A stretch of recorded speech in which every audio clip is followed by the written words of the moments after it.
Well, those who cover the state capitol on a regular basis will tell you that this legislative session was a little bit different, a little more tense as some big and contentious issues were debated, passed, or rejected. School choice, tax cuts, and transgender policies, to name a few. We discuss all of it in this special reporter roundtable edition of In Depth, moderated by our own Reese Wetzel. Reese? Thank you, Rich. As we are taping this at 10 o'clock on Wednesday morning, there may be still one or two more surprises before the session is completely over. Having said that, I want to start by introducing our guests: Sean Ashley, publisher, Quorum Call; Carmen Foreman, Capitol Bureau staff writer with the Tulsa World; Dale Denwalt, reporter with the Oklahoman; and joining us via Zoom, our very own Capitol correspondent, Jason Doyle with the Oklahoma News Report. Thank you all for joining us. Thank you. All right. You're welcome. Well, I'm going to start off by asking everyone the same question here. How long have you been covering the Capitol, and what surprised you the most about this session? Sean, let's go ahead and start with you. Well, this was my 18th session to cover. However, I've been in the Capitol for 26 years now, working 8 years at 3 different state agencies. I think one of the more interesting things this legislative session was the infighting among Republicans. We saw it over the education plan, and we also saw it in a number of other areas. But I think that's what tends to happen, and I saw this in my first years in 96 and 97 when Democrats had mega majorities in the legislature, and it's probably something that's going to continue. Dale? I've covered the legislature on and off since 2006 with some big breaks here and there. In total, about 8 times, 8 sessions I've covered the legislature. I would say that the most surprising thing, or one of the most surprising things, there were quite a few, that I saw this year was the leadership of the House and the Senate and the governor bringing in former Chief Justice Stephen Taylor to mediate a political dispute to reach a goal that seemingly everyone had, but they couldn't figure out the details on how to get it. So they brought Stephen Taylor up from McAllister, sat in the I'm assuming the governor's mansion for probably a weekend and several days of the week, and hammered out the details of how this big education package would work. All right, Carmen? Yeah, I've been covering the Oklahoma State Capitol for about 4 years, and then before that I covered state capitals in other states. This year was unusual, I think, because of the sheer number of gubernatorial vetoes that came down. I think Stitt is up to 46 vetoes, and of course 20 of those came in mass. You really don't see that very often when he's trying to make a political point through his veto power. So you've covered other states. What does Oklahoma look like to other states? Yeah, so I used to work in Virginia and Arizona, both more purplish states. And so I would say, politically, Oklahoma is obviously very red, so that's probably the biggest change there. Okay, Jason, now we're going to turn to you here.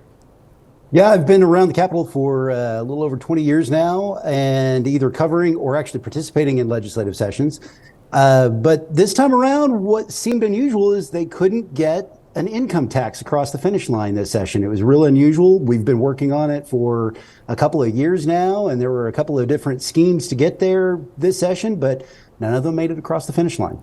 All right, well, before we dive into the details about this session, I want to pose one more question here to everybody. How accessible or transparent do you think the current legislative leaders are? Do they make it tough to do your job? Sean, we'll go ahead and start with you again. I think it depends on the situation. Sometimes, of course, they want to get their message out there, and they want to do so quickly, so they're really accessible, really willing to share information. In other times, perhaps when they're in negotiations and times like that, they're a little more reluctant, and you really have to work a little bit harder. I don't think in the end it prohibits us from doing our job. It just makes us work harder. Right, Dale? I definitely agree with that assessment. If there's a lot of tense negotiations going on, if they come out and talk to the press, that could torpedo a lot of the work that they just accomplished. And I think that happened probably more than once this session. But in the end, they do come out and present the bills and have a discussion on the floor, and they talk about the bills that they're putting across the floor. But I'll say that especially this session, a lot of the big name policies did come through in the last week of session, which makes it a lot harder on the press and the public to understand what's actually going on. Yeah, Carmen? You asked about legislative leaders, but I'm going to throw Governor Kevin Stitt in there too, because I think it's noteworthy that he started this session doing weekly press conferences where the press can come in and ask him everything. And, you know, a lot of times he stays on his talking points, but sometimes he doesn't. And so I think that was sort of a step towards greater accessibility toward and more answers for the public. Have you guys seen Governor Stitt do those press conferences like that before? Is that usual, or was this something new out of this session? Totally new for this administration. Wow. All right, Jason, what say you? Well, I would say I actually kind of have a counter look at things because I had a little bit more access to legislative leaders than I've had in the past. Of course, I was also doing stories that they may have been interested in getting out, but it seemed there was a little bit more openness for me to be able to get to those people. Now, of course, just like Sean said, if there were tough negotiations or something like that going on, there was a tightening of their availability. But overall, I had pretty good access to leadership during this session. I want to stay here with you, Jason. What was this session like compared to the others that you have covered in the last 20 years? Well, this year is a little bit different because we were all bragging about how much money we were going into it. And I've been through a lot of sessions where we didn't have the money to cut up and spend and things like that. So actually finding it hard to spend too much money, I guess, is if that's what you want to call it, or finding a way to spend the surplus. That's what surprised me, that became the logjam, especially around the education issue during the session. Is I thought if we were flush with surplus, we'd be able to dole some stuff out and put some back in savings, but it didn't follow the same pattern this year. Sean, I see you agreeing with that. Would you like to add something to that? Well, it's always interesting, or it always has been for me, that whenever you need to make budget cuts, it's a tough fight, as it should be, as you decide the state's priorities. At the same time, like Jason said, when you have additional funds to spend, particularly a significant amount, it's almost as tough of a fight because you have different people trying to present different priorities. And so while you think it would be easier in those years, it's never really is. Well, we know the saying, more money, more problems, right? Right, and when the state has more money, everybody's putting their hand out and saying, give me some. Yeah, well, this was kind of the first time that we saw, Republicans battling almost against each other to try and get this education bill passed. What was that like to cover that side of things? Anyone can take this question. Well, I'll say it was pretty frustrating because as a reporter, you go in and you know what's on the table, right? You know it's a tax credit for kids to go to private school. They're also talking about a teacher pay raise and maybe some more funding for education. You know what's on the table, and then you spend the next 3 or 4 months writing about something that hasn't happened yet, and they're having meetings, every few days and press conferences every few days. And for me, it really felt like I had the same sense as several years ago when they couldn't decide on a budget and we went almost the entire year without a budget. It kind of felt had the same kind of feeling because there wasn't much movement. Everybody knew what either they wanted to or needed to get done, but it just never happened, and it caused a lot of frustration. All right, yeah. Carmen, we're talking about education, which was a massive topic for Oklahoma this session, which might even be an understatement to say it's massive. But do you think that Governor Stitt achieved his campaign promises of wanting to bring school choice to Oklahoma? And was it a fair balance to all schools, whether it be homeschool, private school, public school, etc.? Yeah, the latter question, I think it would depend who you ask on whether it was a fair deal for all schools. Of course, the tax credits in the first year, it's going to be $150 million for parents who send their children to private school, and then they're putting $625 million in new recurring revenue toward public schools. So, on its face, that's more money for public schools than is for private schools, but public school advocates are still kind of salty about the tax credits, the school choice tax credits. But I would say this is a big win for Governor Stitt. I mean, he was attacked constantly last year on the campaign trail for touting school choice, and his opponent kept saying, this voucher scheme or that voucher scheme, and it ended up not being a school voucher plan, but he got something across the finish line, and now he can kind of take a victory lap and pat himself on the back for that. Yeah, Sean, do you have anything you would like to add? Well, I think it's interesting in the end that when we talk about the tax credit, and one of the things that I think even Democrats have missed out on is that in a couple of years down the road, the value of that tax credit will be $250 million. That's more than a 0.25% reduction in the individual income tax. So it is a pretty significant tax cut, although it's not broad-based. I won't qualify for it because my kids have graduated from high school, gone on to college, and are now in professional jobs. But it's pretty significant that a smaller segment of the general public, so to speak, will receive a tax credit equal to a 1/4 percentage point reduction. Well, I want to stay here with you. We talk about some of the tactics that maybe Governor Stitt used to kind of push this education bill, including vetoing 20 Senate bills and House bills.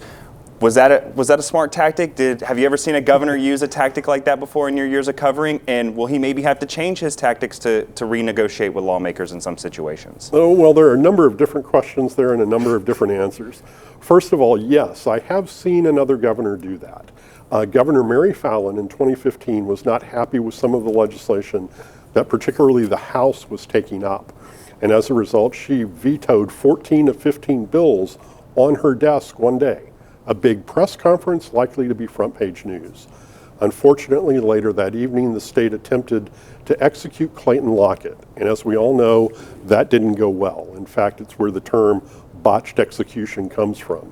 So her efforts were pushed off the front page of the newspapers, deep inside, and it really had no effect.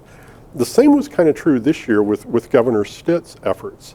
He said he would continue to veto Senate bills unless there was action on the tax credit proposal, education funding, and tax cuts. Well, we know, as was mentioned earlier, there were no broad-based tax cuts, no individual income tax cut. And at the same time, within a matter of days, he had signed more Senate bills than he actually vetoed. Now, it did have an impact on him. 2 of his cabinet secretary nominees were defeated in the Senate cabinet meeting, so it may have had a backlash on him. All right, interesting points, and that kind of segues us into tax cuts. Dale, some tax cuts were passed. What were they? What demographics of Oklahomans will it affect? And is there a possibility that Governor Stitt calls for a special session to address some other tax cuts? Right, so the tax cuts the legislature adopted this year and sent to the governor definitely go nowhere near, I think, where a lot of the Republicans wanted to go, and especially Governor Stitt, who put himself on the line many times, both in speeches and by vetoing his bills, saying that he wanted a tax cut for Oklahomans.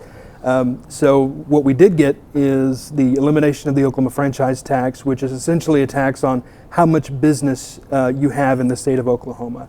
I won't get into the details. It's kind of complicated. I really don't understand it, but that's as simple as I can say it. And it's not much. It's maybe like 55 million or something. Yeah, 55 million. And then you also have the what Republicans call the marriage penalty tax, eliminating that marriage penalty. Essentially, if you line up the tax brackets for a single filer and joint filers, there's a discrepancy in that if you're married, if you're filing jointly for a certain tax bracket, you're paying a little bit more.